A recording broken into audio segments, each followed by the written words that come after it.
Hey, what's up, everyone? For November 15th, 2021, Monday night, checking out the new RCWR show, covering the latest in all things wrestling, entertainment, and beyond since 2011. We just celebrated officially our 10th anniversary on Sunday, by the way.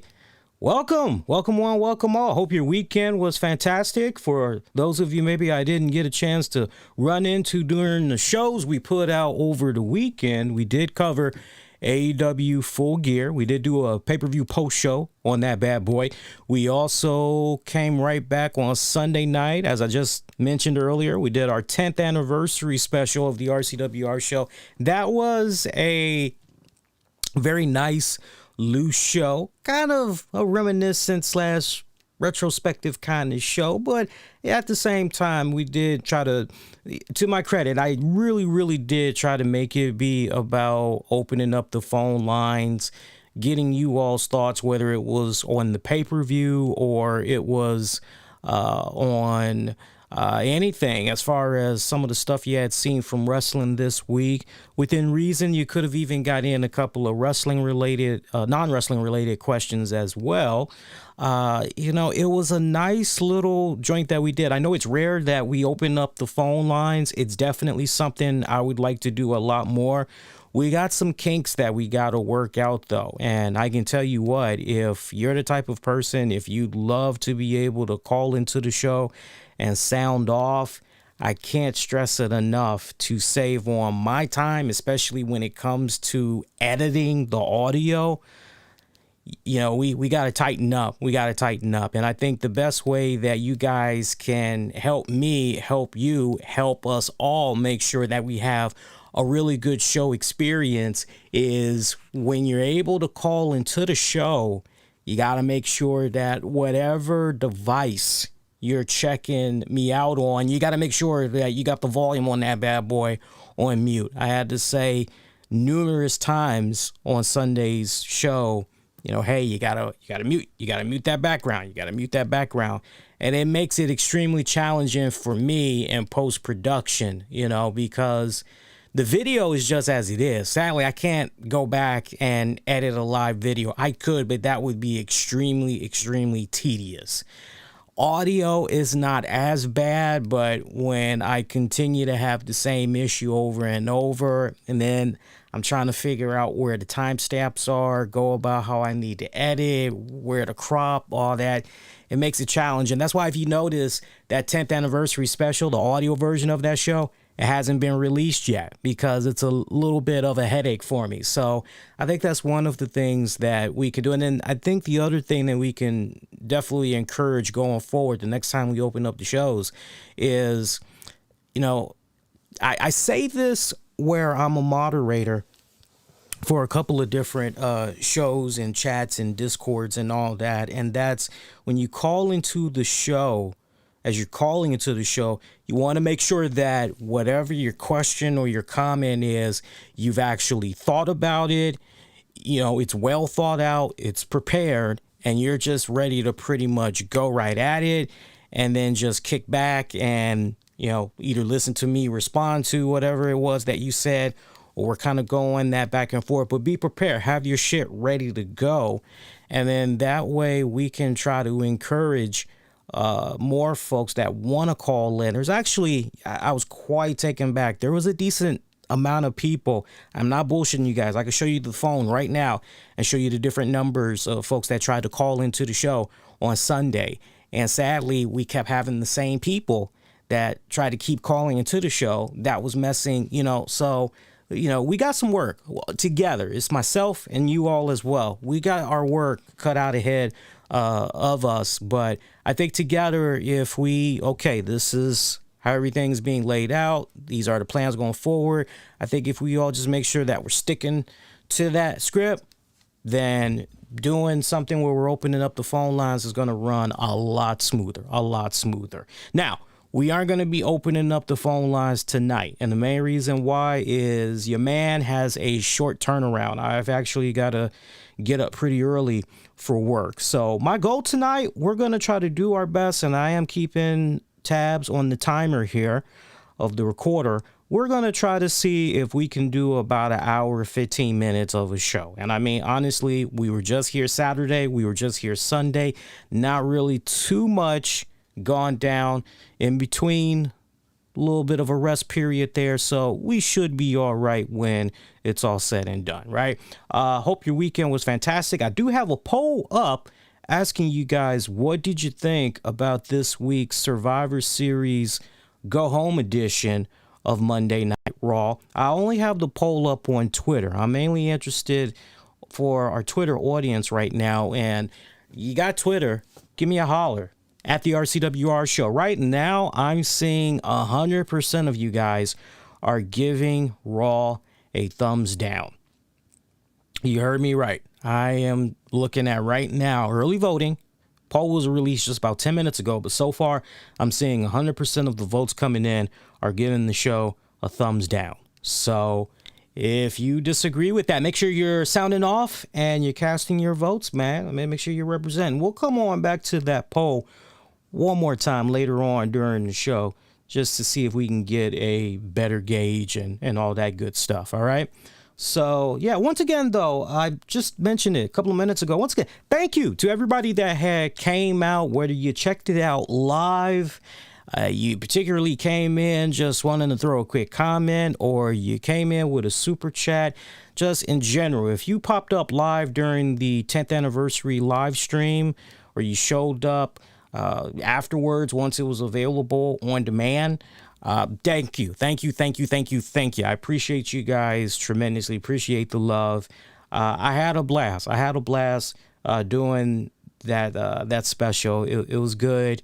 10 years in the book. Really hard to believe.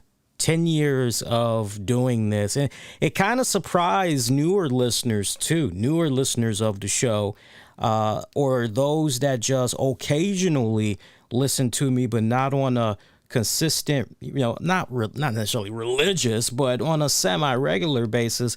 A lot of folks weren't even aware that I've been around that long, and I just couldn't help but kind of chuckle at that, because anybody that's taking the time out to check out any of the webcasts, we usually have the little graphic that says entertaining you since 2011.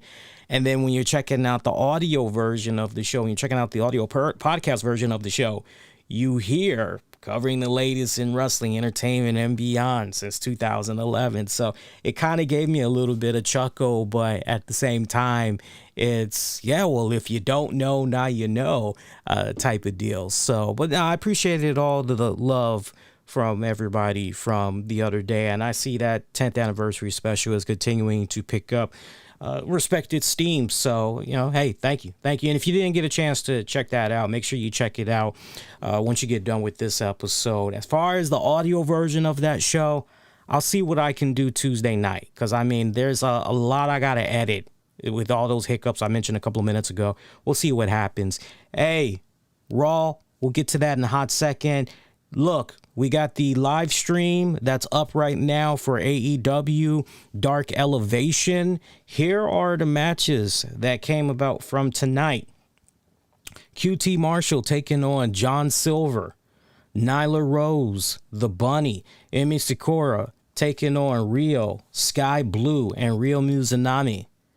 Meanwhile, Matt Hardy, The Blade, and Isaiah Cassidy teamed up to take on the Dark Order's Evo Uno, Stu Grayson, and Allen 5 Angels.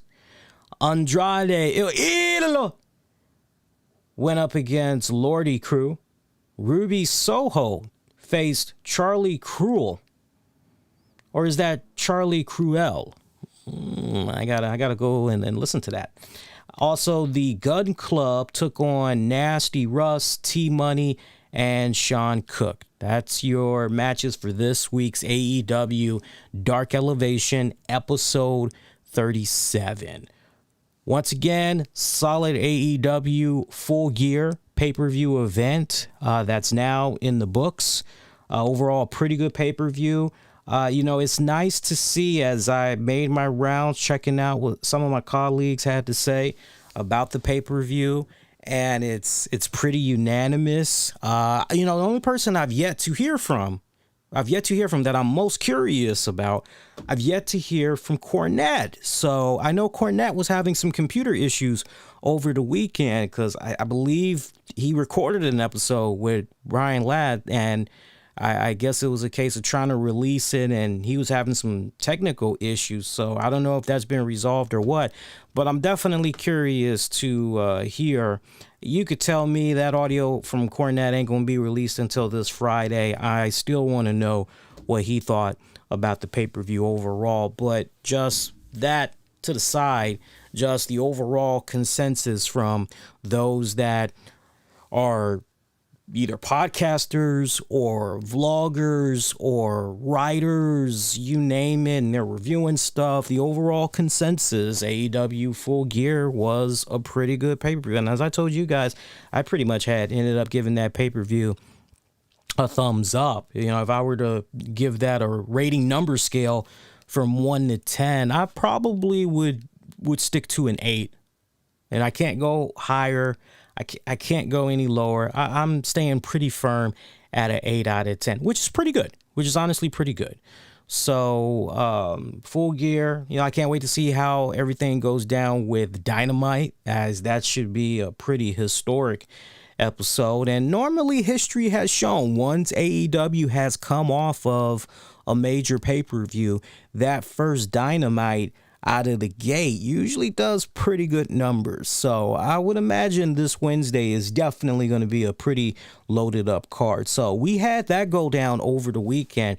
Something else that honestly has not been picking up a lot of traction on social media from the weekend has been the big event. And you guys that have been longtime listeners of the show, you have heard me pretty much on a yearly basis, with the exception of what all had went down with COVID and everything. You all know that big event, this is something that always happens every year just off of the LaGuardia Airport. You know, it's at a hotel, you know, just right, not too far from the LaGuardia Airport. And it's nice big old wrestling fan convention. Basically, you're a wrestling fan, you can pretty much go there. You know, if you got the money, you got the time, you can pretty much go and meet pretty much all your favorite wrestlers and entertainers. That went down over the weekend, and I want to say this because, well, sorry about that. I want to say this. I got to give a mad shout out. And I got to just tip my hat off to all the men and women that were part of the Full Gear pay-per-view that pretty much wrapped up the pay-per-view and went straight to New York for the big event.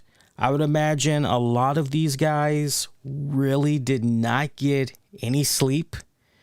And if they did, it wasn't enough sleep, quite honestly. If they were lucky, they might have been able to get in a quick, you know, hour to a 90-minute power nap or something along those lines. I don't know, but you know the sleep for sure wasn't 6 hours. Normally, if you're good with about at least 6 hours of sleep, hey, you can pretty much work with that. You can pretty much work with that.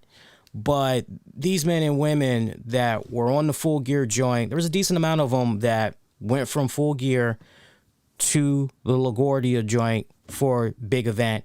And I just find that very admirable. You know, I can't help but just say more power to you, because most people would be like, you know what? Now, look, granted, Malachi Black and Eddie Kingston, they weren't able to make it to the big event. They were advertised for the big event, but they both respectively pulled out from it because they were dealing with nagging injuries from the pay-per-view. So unfortunately, they weren't able to attend. But the reason why I'm going on and on about big event right now, you know, it's nice to talk about stuff like this for one. It really is, especially if you're the type of fanatic, you like getting your favorite celebrities, autographs, you like the photo ops, things of that nature, or maybe you've always been curious about doing events like this and everything. And so, it's kind of one of those deals where, yeah. And I always show love promoting big event, mainly because for those of you that like that type of stuff or you're going to be in the surrounding area, pretty much is good to give you guys a heads up so you know what's on the up and up. There were mixed reviews for this year's big event. I don't know if you guys had made your rounds on social media. There definitely were quite a few people that I had reached out to privately, and I had said to them, yo, anonymously, you can tell me off the record. I'm not going to include your name. Tell me what you felt, honestly, about the big event. I want to know what your experience was like, if you recommend it. And I had a decent amount of people that reached back out to me and shared with me their input and everything. Keep in mind, these were people that I've never interacted with before. These were people that, to my knowledge, have no knowledge of my work from 411 Mania or know about my podcast, but they all were very, very receptive. They understood where I was coming from, and they just wanted to share their feedback. And I would say out of 100% being positive, I would say it's about, it's about 60-40, 60% positive, 40% negative over this weekend's big event. Now, not long-winded, but the main bullet points of the negativity. Honestly, the venue that they used for a lot of veterans that have gone to these big events, they're used to going to this one particular hotel that has a lot more space and everything. Well, this go round, they pretty much had to go to this much smaller hotel. And then something else that was completely out of their control, the New York health code mandate, especially when it comes to the health mandate, COVID and all that other stuff. So they were definitely restrained. And then the other thing that was pretty conflicting based off those I had spoke with, the other thing that was pretty, well, that sucks, is the fact that you had other events that were non-wrestling related, not even tied to big event, that were interfering with the big event. And the end result, you had a lot of people that for a big event that were waiting in these long lines, waiting to get in and everything. I heard from one person who mentioned how Saturday was extremely rough, but he managed to see the people that he wanted to see on Saturday. However, the whole experience that he dealt with on Saturday, when it came to Sunday, because he was very interested in doing Sunday. When it came to Sunday, he just pretty much said, nah, you know what? Fuck it. He was that disappointed that, he just didn't want to deal with it. He felt so physically drained and everything from Saturday, all the time that he wasted. He just didn't even want to be bothered with it. The overall consensus when it came to Sunday, because remember, big event was a 2-day event. It was on Saturday and on Sunday. When it came to Sunday, a lot of people were complaining about the wait time in the line. There were people that were waiting, majority, 4 hours. You had others that were waiting almost 5 hours just in line, just so they can go and, either get their photo op, get the autograph, or what have you. So pretty bad hearing all of those things. You even had those that said, look, these guys, they have known about this venue that they were going to be working out of for months. Why they didn't work out the kinks in the months leading up to this, like, what the hell? I'm sure if you haven't seen what Big Event had put out there as far as a press release on their Facebook page, I definitely would encourage you sometime after the show's over, you get a free moment, go in and read the statement that they put. I like the fact that they took self-accountability. I really, really do. But even when you look at the comments there on Facebook, and I agree with the overall consensus, which is, hey, man, you got that one shot as far as making a really good first impression on folks. You want to do everything in your power to make sure that with that first impression, you're leaving the most positive one that you can leave, because once that person is feeling, yeah, you know what, I'm not doing this again, right? You want to give them that first impression of, yeah, this was badass. I so want to do this again. This was such a great experience. Oh, I'm looking forward to, and sadly, there were a decent amount of people for their first big event. Either they and this is a combination of people I've spoken with and people that just openly spoke about their experience online and everything. You have people that just, okay, I'm on the fence about doing the next big event. And then you had others that just pretty much said, yeah, no, I'm not doing this. This was so poorly organized. And then the other thing that really kind of took me back, some people had negative experiences with customer service. Like, people were being told one thing, and when they are trying to relate to them, well, wait a minute, the person that works here had said, or no, the information I had read online had stated, it wasn't a case of all apologies. I understand. Yes, but actually, this is what's... No, they were being yelled at like they were little fucking kids and everything. So, combination of all of those things, the prices as well. Some of those prices were pretty, depending on who you were trying to see. Some of those prices were straight up highway robbery. Not my words, but from those I had spoke with, and again, those that went online and shared their experience. So that was big event in a nutshell. That was a big event in a nutshell. But yeah, I tell you what, reading what I had read, it made me glad that I did not go.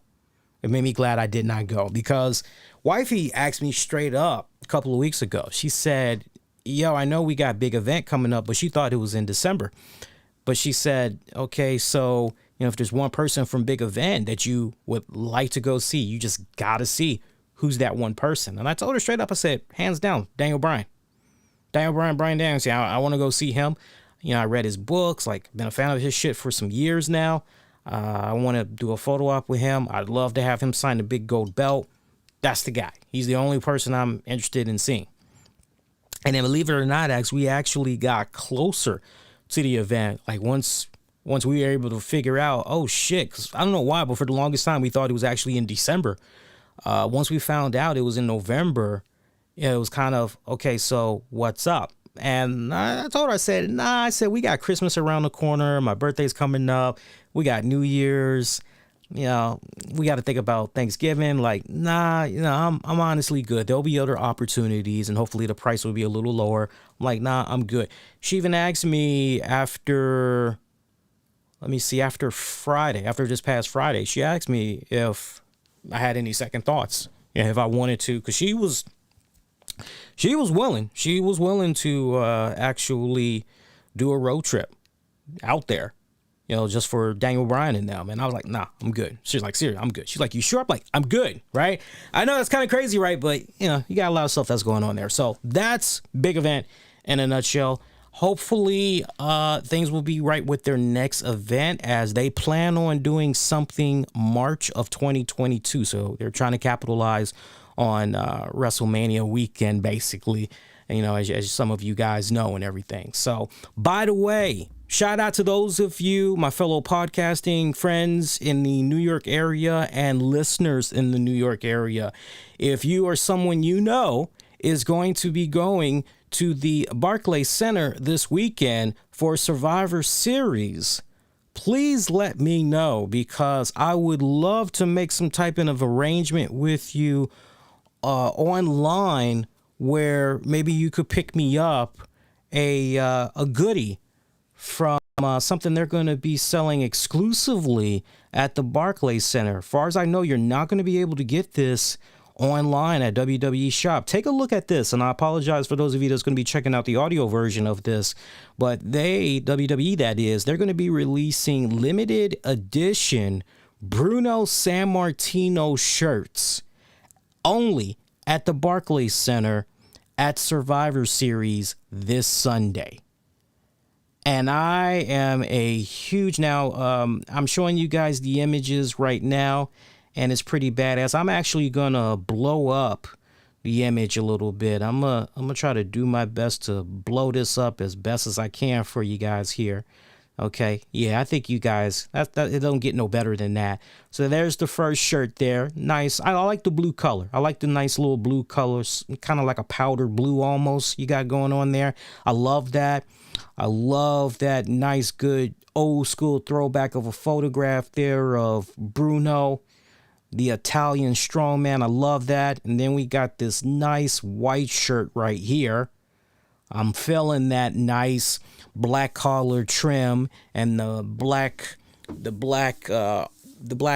bicep trims there. I'm liking that. Bruno Sammartino, look at that. Italy, debut 1959, the living legend. I love that. I definitely will push that. These first two shirts so far, I would push in a heartbeat. I would even push this last one, the Italian strongman Bruno Sammartino, 1963.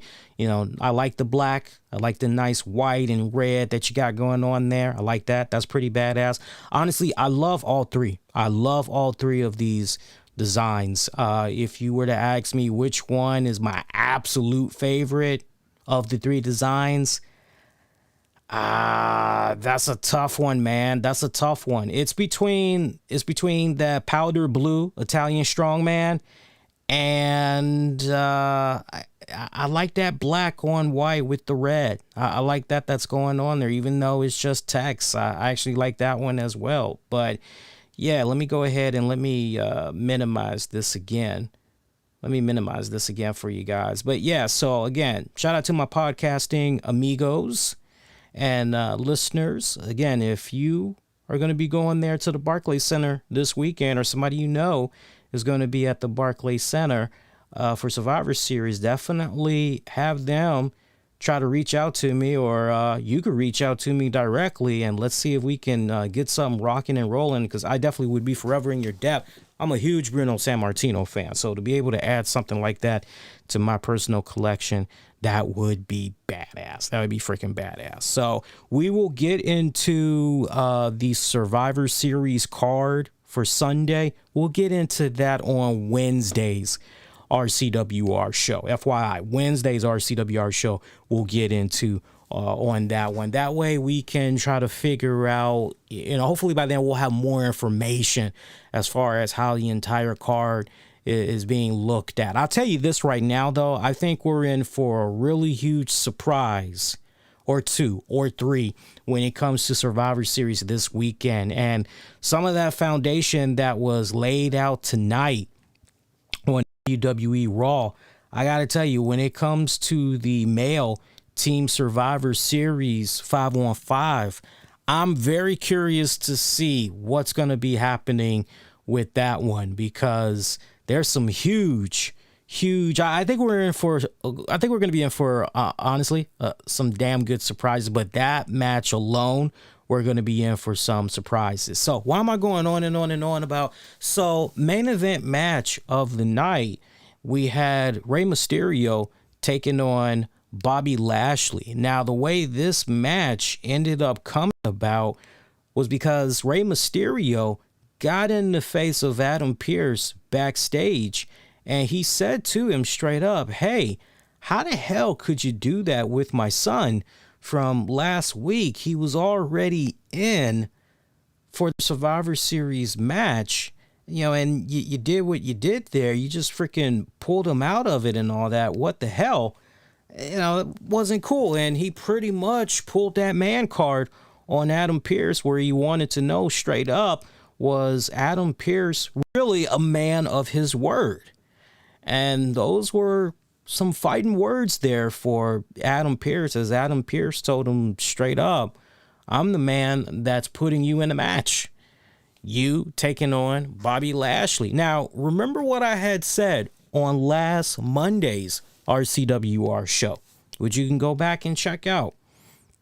Consistency right here. I brought up the question to you guys on that show: is WWE getting the gears in motion of ultimately a Rey Mysterio Adam Pearce match, maybe by Royal Rumble or WrestleMania? And it was kind of interesting because nobody really reacted to that during the stream.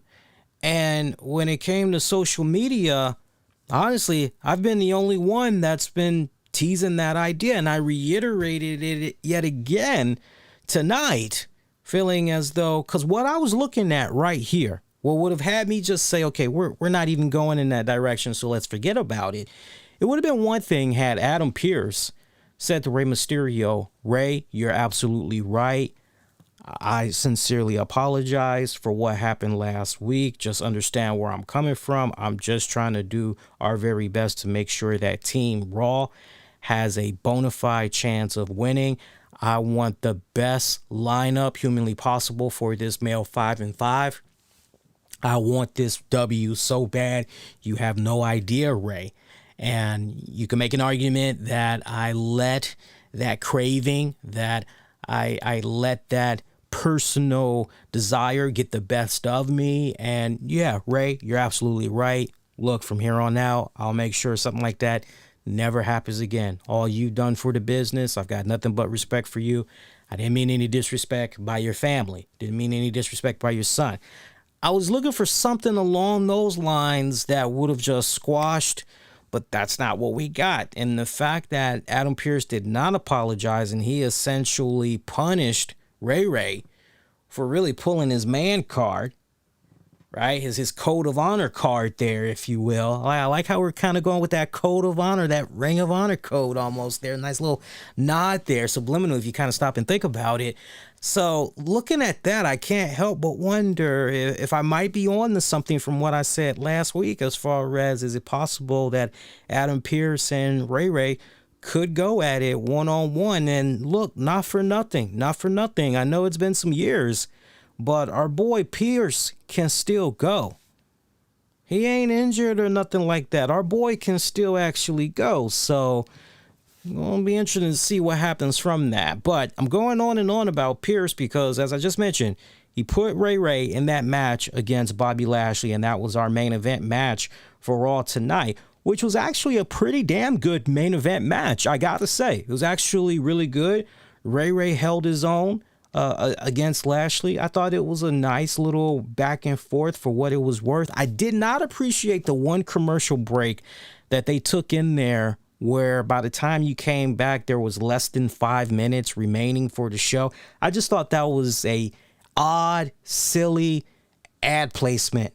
I really did. I wasn't feeling that whatsoever. They went a grand total, I would say they went a grand total of about, minus the entrances and all that, it felt like maybe it was about a 9-minute matchup, maybe. Yeah, about a 9-minute matchup. But Lashley picking up the victory. Ray showing that he still has what it takes this late in his career to make one hell of an entertaining matchup against another big guy, right? You know, you just think about some of the infamous stuff we've seen with Ray over the years, match-wise, and we're just going, man, no way in hell. And yeah, he always seems to shine and makes it look very entertaining, always able to not only get himself over, but get his opponent over as well. Ray tapping out to Lashley. I mean, he went out in good, strong fashion. Lashley, post-match, pretty resistant in releasing the hold as he's staring down Dominic. Finally, he lets it go and pretty much rolls out. I was expecting for Lashley to attack Dominic afterwards because Dominic quickly went into the ring to check on his dad, and I was expecting for Lashley to jump back in that bad boy and just beat the holy crap out of his son.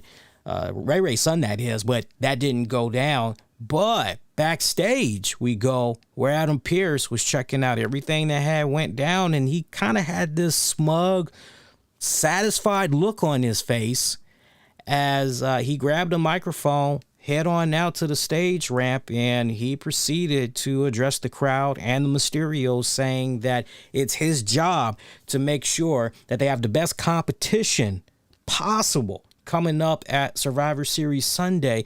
And for that reason, and that reason alone, and for the well-being of Rey Mysterio and for Team Raw, Rey Mysterio is out of the Survivor Series Raw team.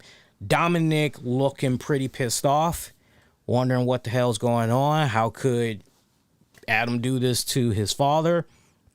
And we are left with Adam Pearce saying that as far as Rey Mysterio's replacement, that pretty much will be coming at a later date. And you're just kind of hearing that going, brother, the pay-per-view's this Sunday. So this later date, like what the hell? So Dominic still looking on pretty shocked. And next thing you know, Austin Theory comes up from behind, cheesing and everything.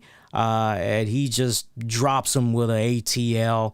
And that pretty much was the end of it. That pretty much was the end of it. Now, one thing that most people probably did not see after Austin Theory had attacked Dominic, if you pretty much had turned your TV off or you getting ready to go into the next room or whatever, there was a nice little joint that went down with Adam Pearce, who said something along the lines of, after all that went down with Dominic, Pearce said something along the lines of he likes Theory's style and said that Theory will be the one to replace Rey Mysterio.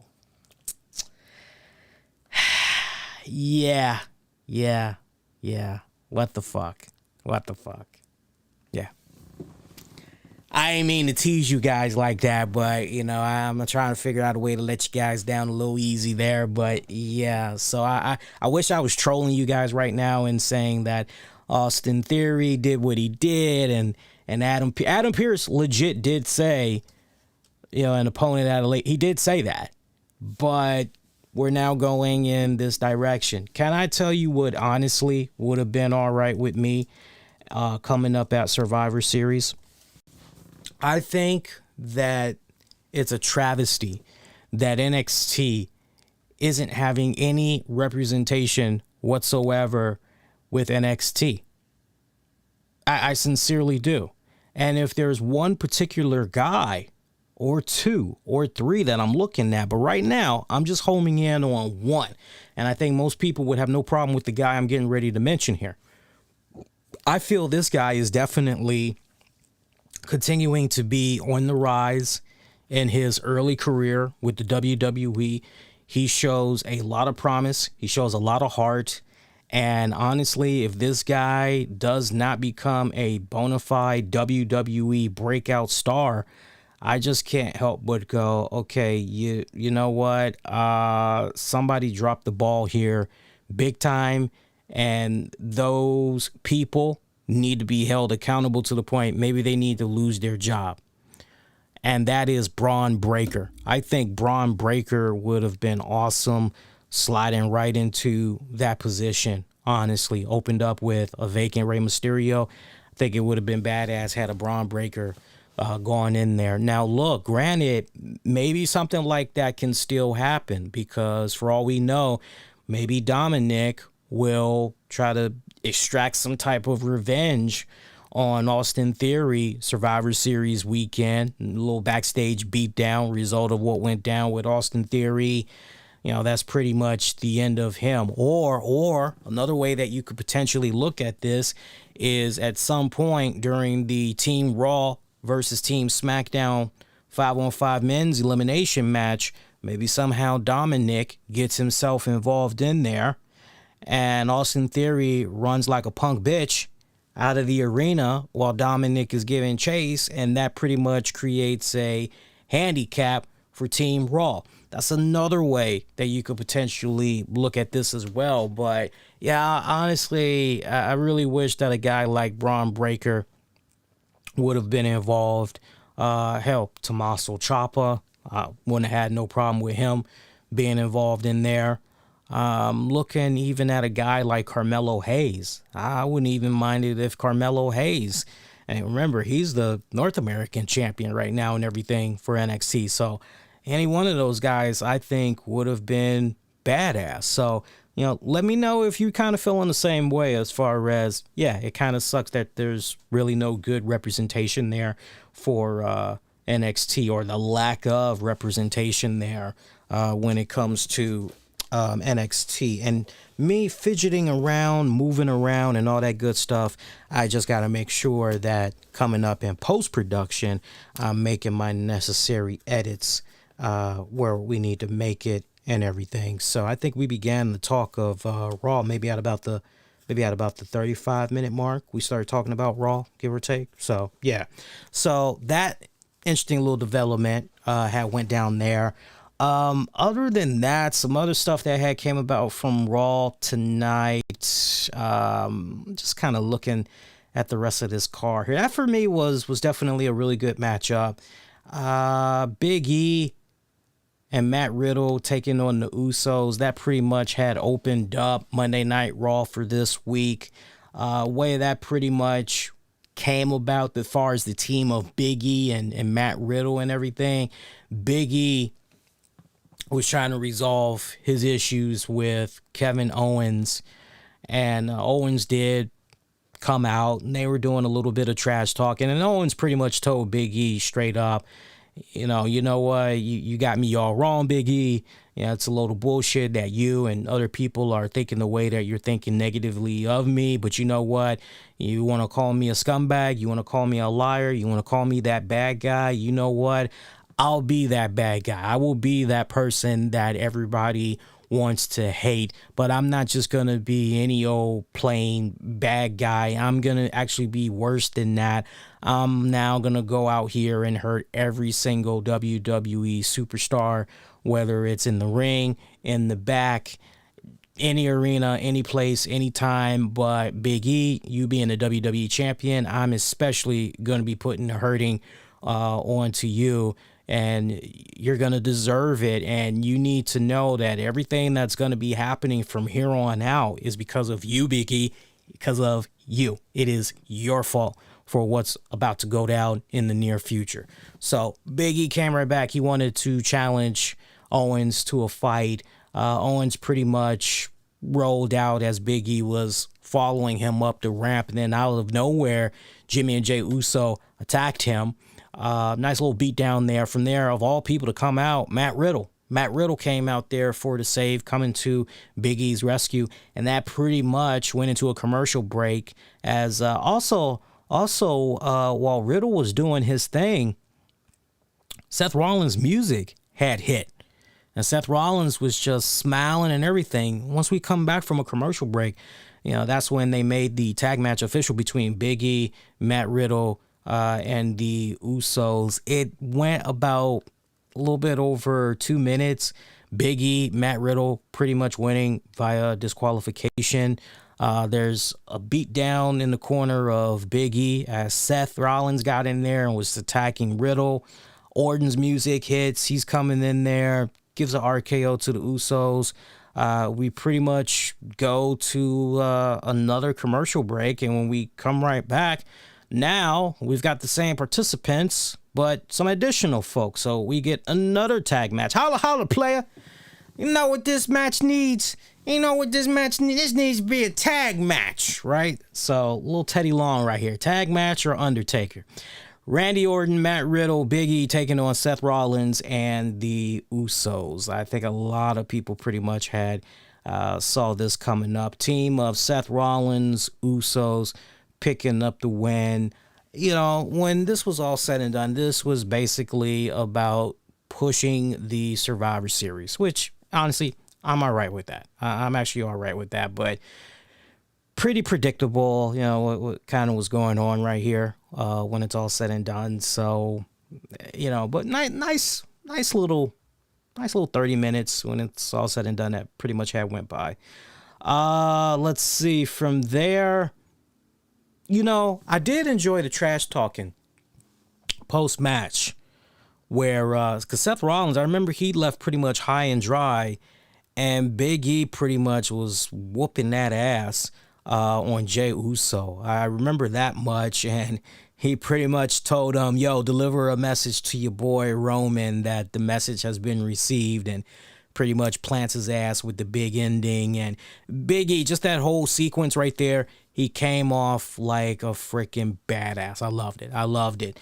Backstage segment, Bianca Belair, she is being spoken to, and she's talking about how Piper has made it perfectly clear that, she wants to be on Team SmackDown, but that, hey, as far as Bianca is concerned, she does not make the rules, and it is what it is. Meanwhile, Tamina, I love me some Tamina. Lord have mercy. Give me Tamina.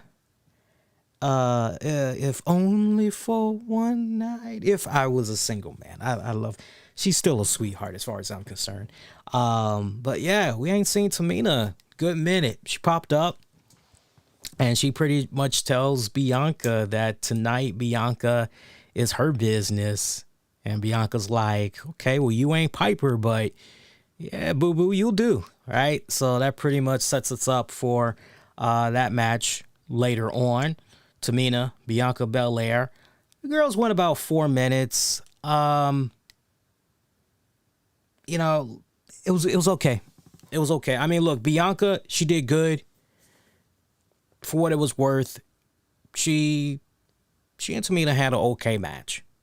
They had an okay match. Wasn't terrible, but for the little 4 minutes there, I thought the length was just fine. It was just fine of a match. What this really was about was Bianca Piper. As post-match, Piper shows up and says to Bianca, you must be pretty exhausted after what you just did right there. Wouldn't be fair to come down, take advantage, but after Survivor Series, she pretty much is looking to have Bianca's number. Becky Lynch, promo time. Becky Lynch is pretty much hyping up her match against Charlotte Flair, trying to see who's, honestly the superior champion and everything. Liv Morgan interrupts. Liv Morgan brings up the fact of, hey, I challenged you and you pretty much just walked away. Well, what's up with that, right? And somehow it leads to Becky Lynch showing a video package, like an interview of Liv Morgan from 4 months ago, where Liv Morgan said something along the lines of what Becky told her when Becky had left, which was, hey, you want to go be that women's champion, go out there and fucking do it. This is your time. I'm out right now. You better go make it happen before I get back. And Becky apologizes to Liv Morgan, telling her, hey, I didn't mean to, get your hopes up like that, but, man, I wasn't around for all these months and, you didn't rise to the occasion. What the hell? And now all of a sudden, like, you're supposed to be on my level? Like, all of a sudden, right? You get it. So a nice little back and forth that was going on there. Nice little back and forth. Trying to think what happened after that. Eventually, the two girls, they had a little bit of a brawl. Becky ended up hauling ass. So that was kind of nice. The crowd is still coming around there on Liv Morgan. They're still showing her the love. It's building up more and more. I like the continued progression that they're doing right here with Liv Morgan. No complaints whatsoever. Street Profits taking on Alpha Academy. That was your fourth matchup of the night.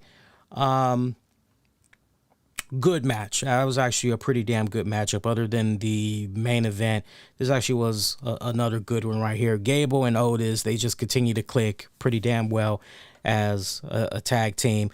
Otis, for me, really had shine big time. He had one of those rare moments tonight where you're just kicking back. This guy's actually, he was representing in the ring tonight. He definitely was representing. Showed a lot of, as far as I was concerned, he's been showing a lot more growth and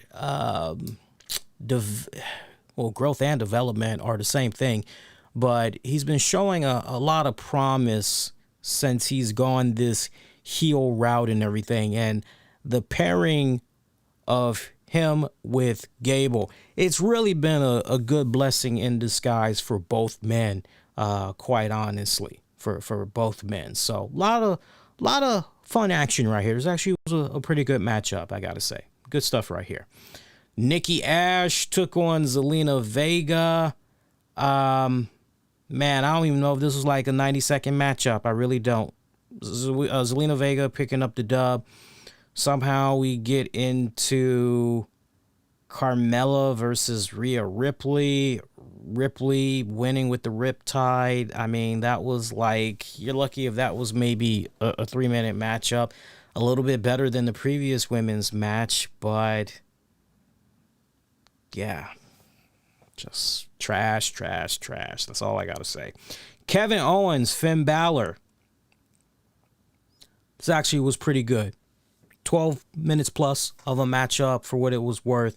They put a lot in there. They gave each other hell. This almost felt kind of like a pay-per-view quality type of match, you know? So not necessarily a 5-star match. Don't get it twisted. I'm not saying it was a 5-star match. I'm not saying it definitely was a 4-star. I would say it was a nice little 4-star match that they had in here, you know? And I know we have a lot of fans that love them some Finn Balor, and it's always heartbreaking. It's always a little bit disappointing when we see that Finn Balor in these critical moments of, okay, surely right here, and Finn Balor just, the heartache.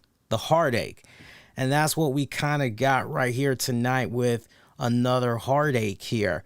But the bigger picture, it's all about Kevin Owens right now and him being, okay, you want me to be that villain.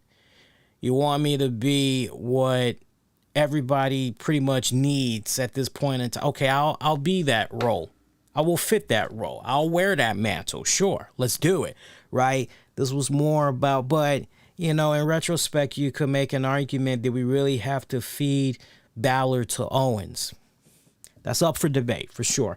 I like what Raleigh is saying in the chat here as far as Otis goes from just a few seconds ago. He said, this is true. Go well together with Otis and Gable. He liked the Becky Liv promo. Great. Everything else, not good apart from Kevin Owens. Think he's going to AEW. As far as Raleigh is concerned, he feels that Owens, when his contract is over, just maybe going to AEW. We'll see. We'll wait and see, man. AJ Styles and Omos taking on Robert Roode, Dolph Ziggler, about 3 minutes of a match. Look, no substance right here. No gravitas, no meat, no potatoes. Skippable. You know, me in 2021 saying that there was an AJ Styles match that pretty much was skippable. No shade to AJ Styles. You're talking to, God, a lifelong AJ Styles fan. No shade to him whatsoever. Omos showed, once again, great promise. He's coming along as an in-ring. I'm still looking at his footwork. His footwork is a little bit clunky still, but it's getting better. His footwork is getting better. I will give him that, but I think I speak the sentiments of most fans when we just say, look, AJ, Omos, let's just pull them away from the dirty dogs or the dirty draws. I'm going to start calling them the dirty draws because that's honestly, you know, nothing really good is coming from working with them, honestly. That's just me personally. But yeah, and let's see. We already talked about Rey Mysterio taking on Lashley. Yeah, so I mean, we had like a total of about 9 matches, give or take. Technically 7 if you want to minus what had went down at the start of the show and everything. So really, when it's all said and done, you had, out of those 9 matches, you had honestly 3 really good matches for tonight's Raw for a 3-hour show. That's honestly what it was all about. So a below average episode, very predictable episode at that. Appreciate the Survivor Series push that they were doing right here. Alpha Academy getting their nice little rub off. Otis having a nice little bit of a rub off as well. Finn Balor, Owens getting their turn in the spotlight. The Rey Mysterio drama, I'm a little bit curious as far as him and Pierce. I'm a little bit curious in that respected area there, where that's going, because that just feels like it's going to continue to be ongoing into WrestleMania season. So, yeah, but yeah, everything else just pretty meh, when it's all said and done. That's just me. But I wouldn't be surprised if, matter of fact, on that note, let's see what you guys are saying on Twitter, because we mentioned that Twitter poll from earlier. Let's see where the voting is now, because last we left off, it was 100% of the votes coming in that were giving it a 100% thumbs down. And yeah, we are still at 100% thumbs down from folks that felt Raw for this week. Yeah. So that's where we are on that one. Did you guys, by the way, if you guys been enjoying the show so far, do me a huge favor. If you haven't done so already, make sure you hit that like button. When you do that, you definitely help push this episode out in front of more eyeballs. You help make our content more discoverable with ease and everything. So do that. Appreciate that in advance. Means a lot. Means a whole lot. You guys have no idea. And feel free to subscribe. I mean, shit, if you haven't subscribed, the best part about subscribing, when I'm live particularly, you get to see your nice little name pop up on the screen. You get a nice little graphic, and I definitely give you a nod and just think you're forever etched in show history there, as many people will see, oh yeah, this was the day, this was the episode where so-and-so had subscribed. Hey, cool shit right there. So, yeah. And Raleigh from the UK there. Raleigh, yeah, it's late over there at your end. Thank you for staying up to tune in. He had a couple of more comments here that he was leaving. See, I'm doing a much better job doing my best to respond to you guys in real time as close as possible, even though there's like about maybe a 30, 60-second delay. He said in regards to Bobby Roode, from glorious to not, he was great when he started, not booked properly at all, should go back to being solo. He thinks that Ziggler, yes, I've seen his brother. Yes, definitely a mini version. Yes, in AEW. I've seen his brother. His brother was at Ryan Nemeth. His brother was actually on the Jericho Cruise, and he performed at the Jericho Cruise. And seems like a very nice, likable guy. Me and my wife, we had an opportunity, because there was actually a decent amount of AEW wrestlers that was on our level, that was on our respected cabin level. And I'm not going to throw the names out there because I don't want to, for them. I mean, I don't think they would care, because like the cruise is now over and everything. But no, there's definitely a decent amount of AEW wrestlers that were on our cabin level. And at one point, I remember me and my wife had bumped into Ryan Nemeth, who was with, I don't know if it was his significant other, but he was pretty much talking to some fans, as kind of looked like maybe they were waiting on an elevator, but at the same time, they were just kind of getting lost in conversation. And I did not want to interrupt the flow that was going on. I actually wanted to say something, but I just kind of felt like, but he seemed like a very, very nice and approachable guy from all intents and purposes. Let's see. Love the stream as always. Good all the way from UK. Yep. UK. Yeah. I don't know what it is, but all these years that I've been on the air, I don't know what it is, but North America, and I'm not knocking it, I'm not complaining, but I've always noticed that USA, UK, Australia, India, Africa, I don't know what it is, but like the show has always been popular. Our show has always been popular in those respected regions. I just, I can definitely understand UK, USA is a gimme, right? But like when we start talking about Africa and and India, and you're like, you know, we even got love in Thailand, believe it or not. So yeah, we got that international flavor that's going on there, man. I don't get that. Did you guys hear about Top Dollar from Hit Row? So let me set this up properly. So apparently on SmackDown, you had this spot that came about with Jinder Mahal. I forget the other guy's name, Veer or whatever. And they're doing this little wannabe rap diss, basically. You know, and it sucked. It sucked. You know, they were trying to go for the whole comedic effect and all of that good stuff, okay? Top Dollar called himself coming right back, and he had a nice little beat, and you know, he had some lyrics, and you know, some of the stuff that he had said in it, apparently it rubbed a lot of people the wrong way, as many people felt that Top Dollar, AJ Francis, was being racist, you know, definitely discriminating against a certain race / religion and all this other good shit. And Top Dollar ultimately pulled the video that he posted on Twitter. He ultimately pulled it. But, you know, that's the thing when it comes to Twitter. You could delete all you want on the social media platforms. What you put out there is forever in the analytics of internet time.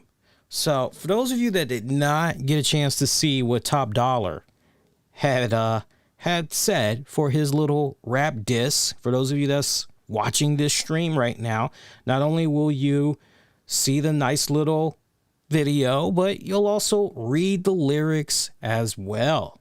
So let this be a lesson to all of you lames. You'd rather stay in your lane than play these games. Majaraja means prince and you ain't that. The way you rap is clear, you hate rap, I state facts. Ain't you the guy from 3MB? With COVID-19 you wouldn't be an ill MC. You used to be a champion and that's embarrassing, you're arrogant. And I mean, you're clearly a hater. I'd rather rap with Heath Slater. That's the whole punchline. Yeah. That's the whole punchline. I'm like Curry from 3 when I'm grilling beef. Get it? Curry beef. It must be an emergency, cause if you're spitting purposely, I'm Top Dollar, your bottom rupee. If it was currency, I need a bit of urgency, because Jinder's bar sound like he never heard the beat. Speaking of beats, I need to go and run it back. What the fuck is that? Nah, for real though. Now what the fuck is that? Shanky, it looks like it hurts when you walk, and we can definitely tell that it hurts when you talk. This beef is looking like a walk in the park. Sorry, not sorry that I pulled the thread on you, sorry to start. And now just like that cloth, y'all is falling apart. okay, so and that was Shanky, not Veer. I apologize there. Got my guys mixed up. And not because they look the same. Well, don't be hitting me up with the racist bullshit next. So obviously, you know, you're reading the lyrics there, and I love the fact that you had the freaking text right there as you're reading along. Okay, so the only thing that even remotely, if you want to just go, that's racist. If you want to go with the whole curry beef line, okay. I mean, I'm really reaching here. I'm really reaching here. But you know what? Let's play that one more time. And let's just, and I'm actually gonna pause this in between here. Let this be a lesson to all of you lames. You'd rather stay in your lane than play these games. Majaraja means prince. Wait. Let's do this again. Let this be a lesson. Lesson to all of you lames. To all you lames, okay? You'd rather stay in a lane, or you'd rather stay in your lane. Okay. To stay in your lane and play these games. All right. Majaraja means prince. Mahara means prince. And you ain't that. The way you rap is clear, you hate rap, I state facts. Ain't you the guy from 3MB? With COVID-19 you wouldn't be an ill MC. You used to be a champion and that's embarrassing, you're arrogant. And I mean, you're clearly a hater. I'd rather rap with Heath Slater. That's the whole punchline. Yeah. That's the whole punchline. I'm like Curry from 3. I'm like Curry from 3. All right, so let's hold up right there. All right. I'm like curry from 3. All right. So he's talking about a spice. He's talking about a seasoning right there. For those of you that don't know a thing or two about your seasoning. Okay. And I'm just writing this down here. All right. When I'm grilling beef, get it? Curry beef. All right. I'm like curry from 3 when I'm grilling beef. Get it? Curry beef. Okay. It must be an emergency, cause if you're spitting purposely, I'm top dollar, your bottom rupee. If it was currency, I need a bit of urgency, because Jinder's bar sound like he never heard the beat. Speaking of beats, I need to go and run it back. What the fuck is that? Nah, for real though. Now what the fuck is that? Shanky, it looks like it hurts when you walk, and we can definitely tell that it hurts when you talk. This beef is looking like a walk in the park. Sorry, not sorry that I pulled the thread on you, sorry to start. And now just like that cloth. Okay. Yeah. What the fuck? I'm sorry, but there's nothing racist at all during this. There's nothing racist at all about this. I mean, everybody wants to go the racist route. Look, I'll do one better than racist. You're talking to somebody that loves all things hip hop, R&B, rap. And I got to tell you, that was some of the most weakest verses I've ever heard. That was some of the weakest. To put something over an instrumental beat, you know, that I've heard better. I've heard better freestyles. Right now, when I'm looking at the guys in the Acclaimed, they are just fucking crushing that. Now look. If that would have been my boy, Swerve Scott, I'm sure he would have executed a better flow. Even if he were to use those same lyrics, I'm sure the flow would have been 10 times better, okay? But first of all, the greatest travesty is just the execution of putting these verses out there. That's just me personally, all right? I ain't no Simon Cowell or anything like that, but one of the things that I always pay attention to when I'm listening to my music, especially when it comes to my rap, it comes to my hip hop, I'm looking particularly at, all right, what's up with the beats? How's the beat arrangements? Okay, is it on point? Is that shit on fire? Am I automatically bobbing my head? For me, you know that I'm feeling your shit as a listener if I start bobbing my head. If I'm quietly bobbing my head, I'm liking your beats. The next thing I'm going to pay attention to, if you got lyrics, you're going to be dropping some bars over this beat. The beat is already good. If you got me on the beat, then I'm expecting your fucking bars to be very complimentary of the beat. Because let's be honest, we all have heard some damn good beats and some shitty ass bars. Okay? So you got a good ass beat. All right, cool. What's going on with the bars? The bars on it just, for me, it didn't sync up. Totally out of sync. You know, it just seemed like, you know, let me go on Epic Sound and see if I could find something that sounds kind of okay. Let me just grab that and I'll just, yeah. Like, no. So for me, yeah. Now, the verses themselves, just paying attention to the lyrics, I like curry from 3 when I'm grilling beef. Get it? Curry beef. There's nothing wrong with that. That is not racist whatsoever. It's not. The people that are proclaiming racism are making it racist so that it fits their respected narrative. And here's how they're spinning it to make it fit their respected narrative. Oh, here is this guy. We're not exactly sure, in Top Dollar I'm speaking of, we're not exactly sure what his race is, because let's be honest, when you first look at Top Dollar, you're not going, oh, he's black. You're either saying, He's either a Latino or he's possibly black or he's mixed with black and Hispanic. I think he might actually even be Italian. You don't know what's going on there definitively with Top Dollar as far as his racial composition goes, his racial background, his history and all that. You don't know what's going on with him. But, you're looking at how he's dressed and everything and the fact that he is, I guess, a rapper, and you're just kind of, so already, if we're really going to go this route and we're really going to be, racist and all, then let's really drive this home, because we're looking at somebody that's essentially dressed kind of like a thug. So thus, because this person is somewhat dressed like a thug, automatically we're going, oh, the rapper, oh, low income, oh, fucking hood housing. We're going food stamps. We're automatically going, oh, they probably sell drugs. Oh, they're automatically black, right? We're associating all of these things based on how Top Dollar looks.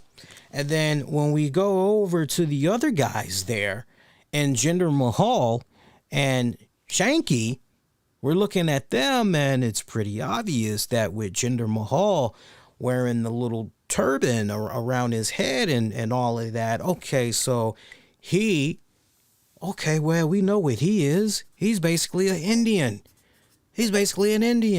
Yeah. Oh, okay, so yeah, both of them are Indians, right? So we're automatically letting our eyes pretty much do the storytelling for us rather than really take in the entire composition, process all the information, right?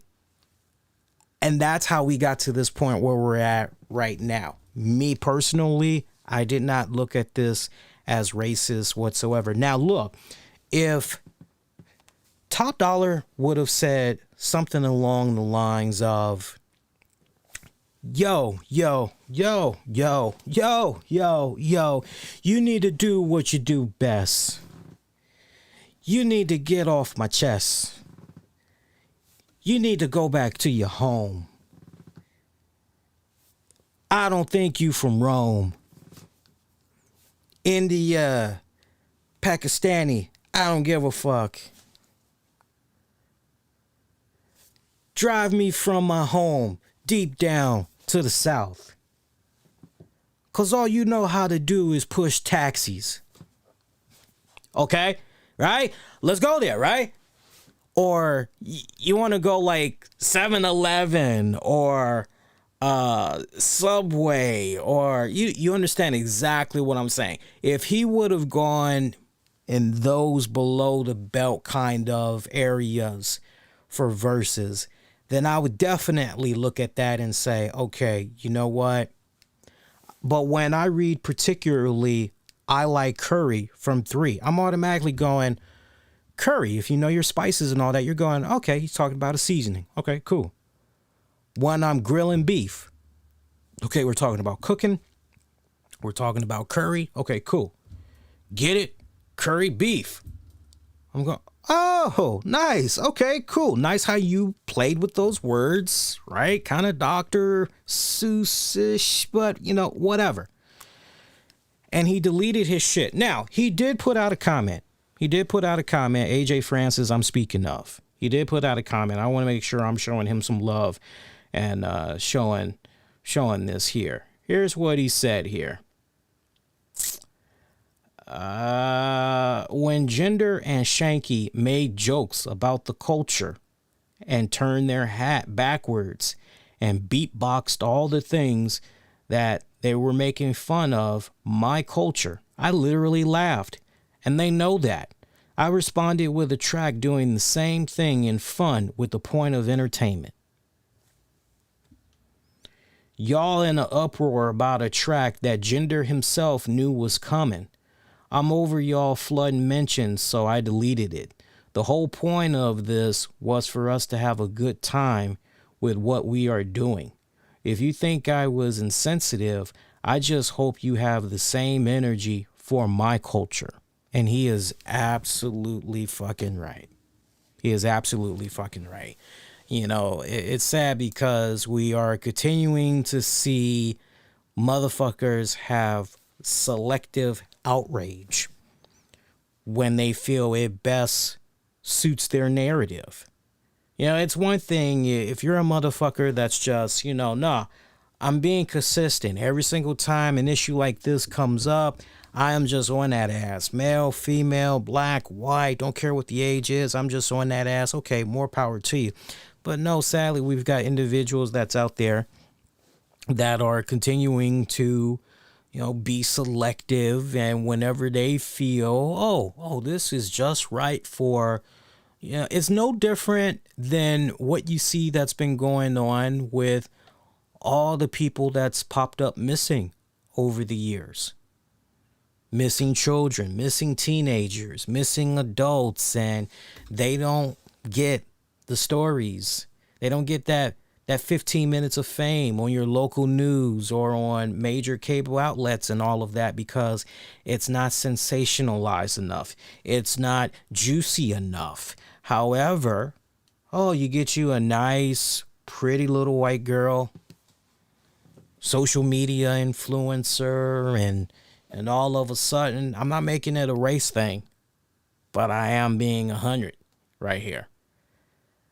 And all of a sudden, we've got this selective, and it's, well, wait a minute. The hell with the race, the hell with the fact that we're talking about a social media influencer that went missing and possibly her boyfriend had something to do with her disappearance, had something to do with her well-being and safety and all of that. What about these other people that have gone missing and these families that have not lost hope? For some of these families that's been waiting decades upon decades for some type of answers. And, that's how, our media and folks, sadly, right? So that's the type of selective outrage. That's the type of selective favoritism and just the whole 9 yards that I'm talking about. So when I look at something like this involving AJ Francis and what he put out there, no, I remember when I first saw this over the weekend, I thought it was harmless fun. I chuckled a little bit, but I thought the fucking beat was whacked. I thought the lyrics were crap. But I didn't think nothing much of it. I thought it was cute. It was a nice, cute little verse. It was a nice, cute little diss track, if you even want to call it that. He should have stood his fucking grounds, and he probably went on ahead and just deleted it when it's all said and done. He deleted it most likely because, he's still relatively young in his career, and he's trying to make sure that any type of negative controversy, he is removing himself from that as quick as humanly possible. And I can respect that. Remember, this is a guy that, honestly, for all intents and purposes, we were first introduced to him through A&E when he was doing the WWE Most Wanted Treasure show. And when he was doing some of the biography specials. That's where we were first properly introduced to him before we ultimately saw him in the ring and all that. So, I can understand certain people like AJ that feel, no, man, I'm pretty young in my career. I got all these good promising things that's going on. And, my only real complaint with AJ, if you're going to say what you're going to say as a rebuttal and basically, hey, Jinder was okay with it. He knew this was coming, blah this, blah that. Okay, you know what? Fine. Go on ahead. Leave the post. Own the shit. Just own the shit. Once you put it out there, that's it. That's it. You're over and done. Just own the shit.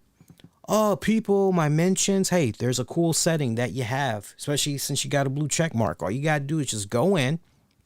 I don't have a blue check mark, and I do it all the time. When I post shit on Twitter, I fucking only select usually only my followers can reply to my shit that I post, or only certain people that I can fucking say something in regards to my posts. Otherwise, all you're going to be able to do is just look at my posts, like it, maybe quote it with a fucking post of your own, retweet of your own or whatever, quote and tweet basically. And I mean, that's, quote retweet basically. And that's pretty much it. He could have easily just adjusted the settings for that post, but own this shit. Own the shit. If you're going to double down and put something like that out there, own the shit. A little disappointed. You know, he's still young. He's still a young man. He's got a little ways to go, but you know, he'll get there. He'll definitely get there. Corey Graves. I thought this was kind of interesting. Corey Graves had put a comment. Now, it really hasn't been picking up that much traction either, because we were going into a pretty busy weekend. But going into the weekend, Corey Graves had put out some stuff on Twitter.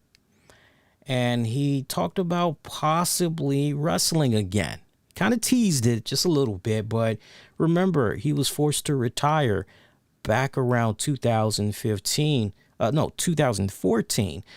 due to concussion-related injuries and everything. And he said this on Twitter. He said, "I was put on this earth to do something. What I'm doing is not it." And he followed up with, "I kinda want to wrestle again." Now, your guess is as good as mine if a day will ever come where we'll see Corey Graves as an in-ring competitor again. I'm sure for Corey Graves, seeing guys like Edge, I don't know if he's still friends with CM Punk. I know for the longest time they were pretty close with one another and everything. And I remember we documented all the trash talking that was coming from Corey Graves when CM Punk had, his first UFC defeat and all that. I remember, go back, check out the show archives. I remember we were talking about that. But I look back to that particular period of time and just everything that's happened since then and how he's seen Corey Graves, that is, Daniel Bryan come back from a serious injury, life career threatening injury, basically. Edge has come back. Looks like Paige is getting ready to come back. CM Punk, maybe not injury related, right? He didn't have anything that was life threatening, you know, as far as torn disc or whatever like that. But to see all these people that he was coming up with, essentially, you know, all back in 2021 and beyond, yeah, I'm sure that's probably making him take a step back and really saying, you know, what's this all about, right? And look, I know some people are going to look at this and they're going to want to put a couple of jokes out there and everything about Corey Graves, but all of us at some point in our respective lives, especially in our careers, we take a step back and we've literally said to ourselves, what's this really all about? Am I really happy doing what I'm doing right here?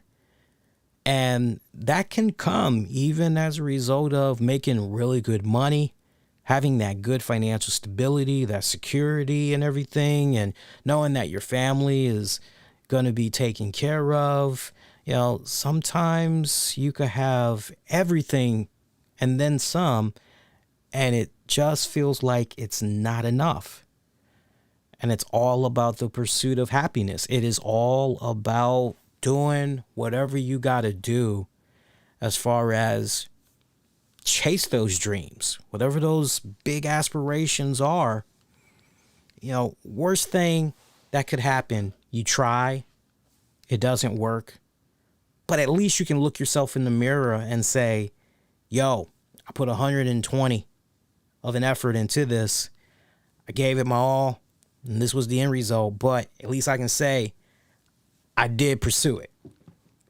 I did pursue it. And I wouldn't be surprised if that's kind of the point where Corey Graves maybe is at right now. So as far as him saying he kind of wants to wrestle again, look, I'm not looking at that as a definitive he wants to wrestle again. I'm sure that, and this definitely, whoever gets an opportunity to interview Corey Graves, or hell, maybe he'll talk about it a little bit more on his podcast, honestly. But I'm curious where Corey Graves is as far as talks with the doctors, getting the scans, MRIs, just the whole 9 yards. Where do they feel he is at? And, is it a case right here where he actually would be okay to wrestle? Let me tell you something. As far as Corey Graves, maybe in New Japan or, MLW or, I don't know about that. I think, honestly, if Corey Graves were to make some type of an in-ring return for his safety, his well-being, so that he can really get a good grasp physically on where he's at, I think WWE is the best vehicle for any type of a physical comeback for Corey Graves, quite honestly.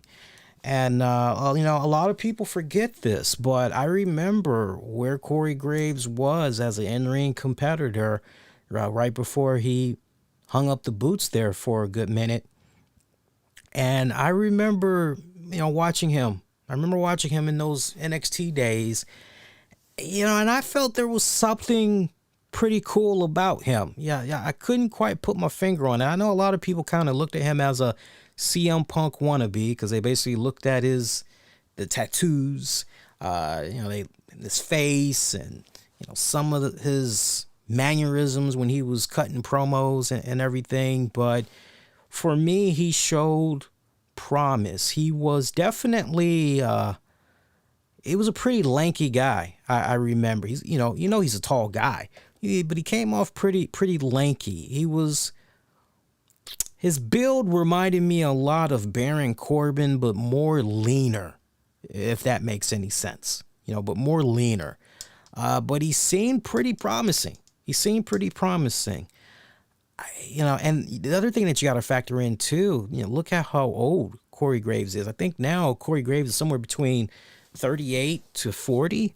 So, as far as, okay, who out there is really going to roll the dice there with Corey, right? Sacrifice is going to have to be made along the way, because once he gets all these tests and all that good stuff done, then it becomes a question of you got to be prepared, because the powers that be in WWE may say to you, hey, we understand you want to wrestle again, but honestly, we feel that you're better suited for this position. So how bad do you want it would be the question. This is a case right here where you got to really consider the pros and the cons. You definitely got to consider the consequences, because every reaction has a consequence, be it good or bad. Every reaction has a consequence. So how bad do you even want to entertain doing this whole in-ring stuff again? Is it to a point where you're saying, you know what, I want this so bad, I can taste it, and I can do this, that WWE isn't going to allow me to do this under their umbrella, then I'm going to have to do this elsewhere, right? Only Corey Graves knows in his heart how serious, how much he's willing to sacrifice in order to pursue this. But at some point, many of us have gone through this. I mean, hell, not for nothing, but in the Sanders household right now, my wife is feeling undervalued within reason where she works, because, she has shown that she is exceptionally good at what she does. And the way that you're supposed to reward good employees like her is through, raises, promotions, things of that nature. And instead, she's so good doing her work, they've got her doing pretty much other people's work. And I've said to her many times, I said, hun, look, this grind is getting to you. I'm seeing it. And if things don't improve, maybe after the holidays, you should strongly look into testing the waters and seeing what else is out there, because she knows her worth. And that's the most important message I think I can pass along to you guys, especially you younger listeners out there. When you know your self-worth, when you know your own value, can't nobody else put a price tag on your value except for you. And once you know your own value, then it's a matter of just going out there and just fucking making it happen. Just making those moves and fucking all about the pursuit of happiness, right? So I find it to be pretty interesting what's going on there with Corey Graves. But I'm sure he seems like a very smart man that, you know, takes a lot of time, takes a lot of effort into, you know, stuff that he's trying to do and everything. I think he's going to make the right decision, pretty much. Whether that means in-ring return or not, I'm sure he's going to make the right decision. Got ratings for SmackDown and Rampage from this past Friday. SmackDown on Fox did a little bit over 2 million viewers. They did about 2,104,000.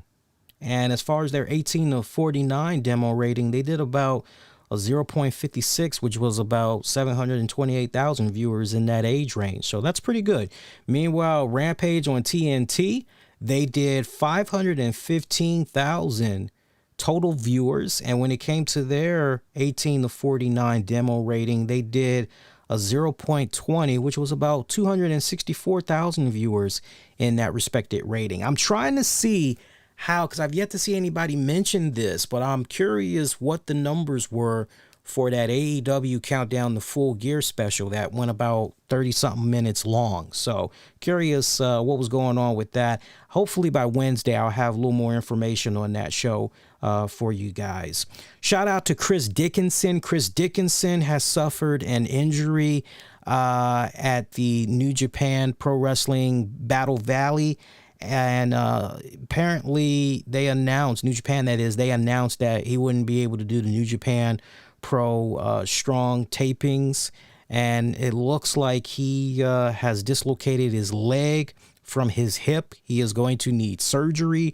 He is going to be out for at least 6 to 7 months. So you Chris Dickinson fans, especially if you follow him on social media, you may want to send him some shout outs, send him some mad love. I'm sure he definitely would appreciate that. Also, Major League Wrestling, MLW, they announced that they're going to be returning to the Dallas area with their Blood and Thunder event. It's going to be happening January 21st of 2022. And as far as people that's going to be at the event, still relatively early, basically. I mean, right now we know the new MLW World Champion, Alex Hammerstone, he's going to be there. Jacob Fatu is going to be there, the Von Erich. So still relatively early. Definitely as it gets a little bit closer, we'll talk more about that event. And other than that, one interesting story I want to share with you guys. Remember how we were talking about Wheelchair Man from the AEW Full Gear pay-per-view?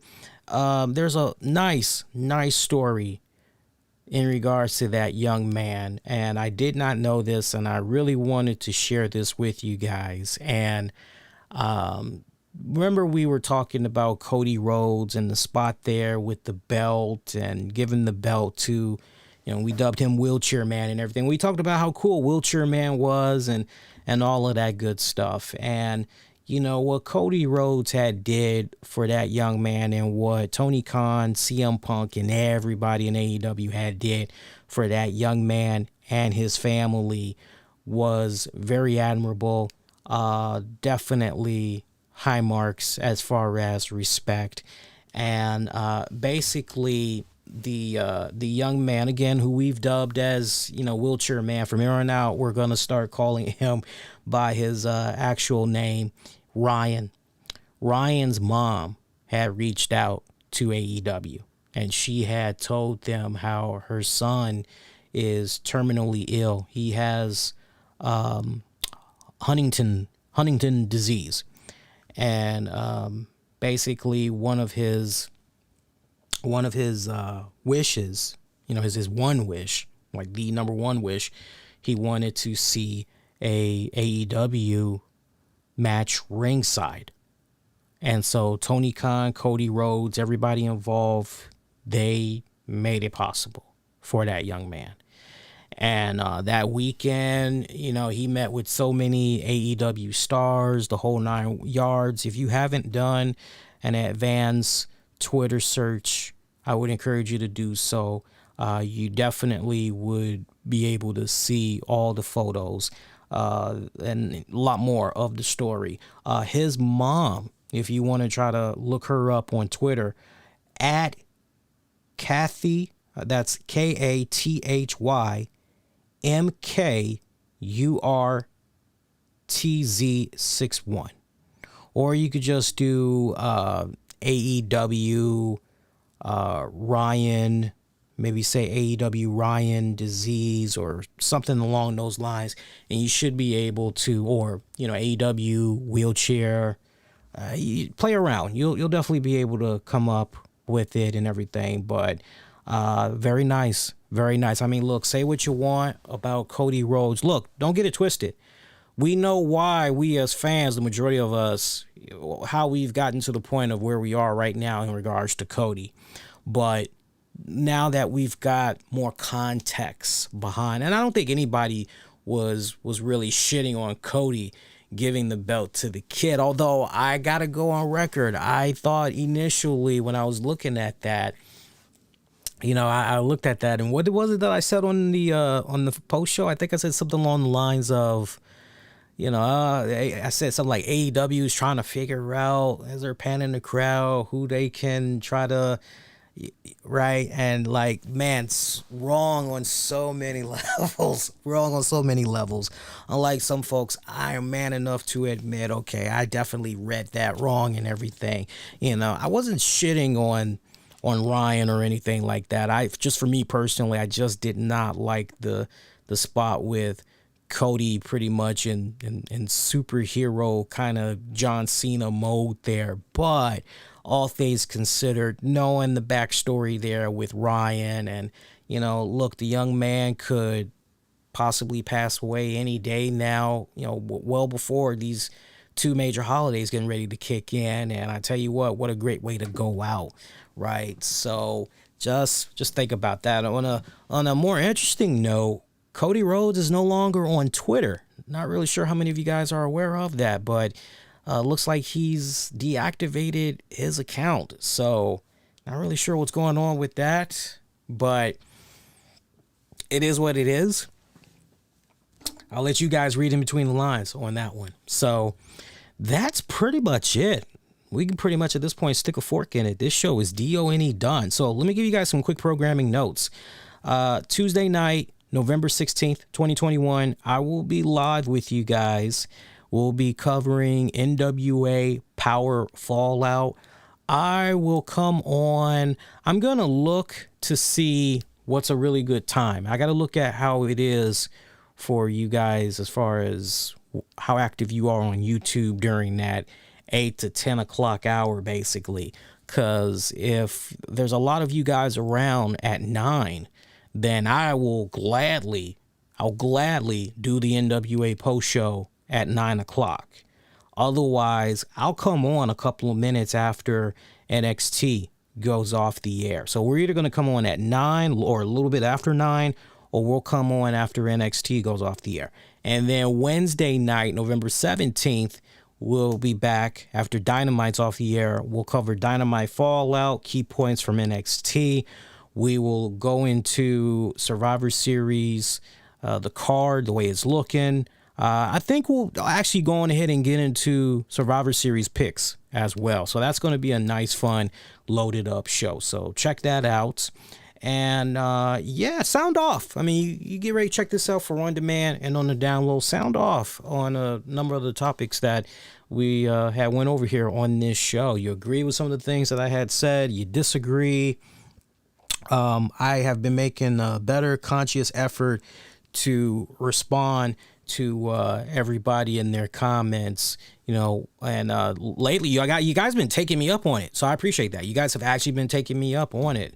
I was responding to some comments late last night, going into today, actually. So if you leave a comment, afterwards, I definitely will get back to you as soon as humanly possible.